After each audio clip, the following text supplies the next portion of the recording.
Dneska bude druhý díl příběh o jedné rozmazlené holčičce. Druhý díl, který jsme natáčeli dřív, bylo smazáno, protože to bylo divný. A teď si pustíme teda video. Doufám, že se vám video bude líbit. Můžete dole zahodit like, odběr a komentář. A můžu se tě zeptat, můžeme už začít od té fáze, jak už jsme v tom obchodě? O 1 rok později. Halo, je tady někdo?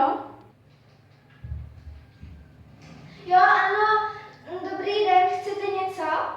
Moje dcerka by si chtěla objednat mobil. Jo, můžete si tady objednat, jaké chcete. Máme tady tenhle mobil, je to fakt dobrý, dá se s tím hodně hezky fotit a máme tady takový mobil s pouzdrem, který je černý a má, že to pouzdro je černý a mobil je bílý a je strašně kvalitní. Máme tady pak krabičky na mobily a máme tady kryt. Máme tady další kryt, takový gumový a průhledný. A máme tady takový ty papírky, jak se dávají takhle, že třeba dáte třeba sem takhle kryt, máte třeba, nebo takovou druhou, krásnou pro holčičku.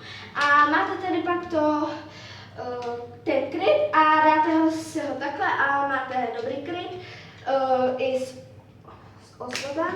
A jaký byste si chtěli vybrat? Holčičko, můžeš si tady z těch mobilů vybrat, jo? Tak jo.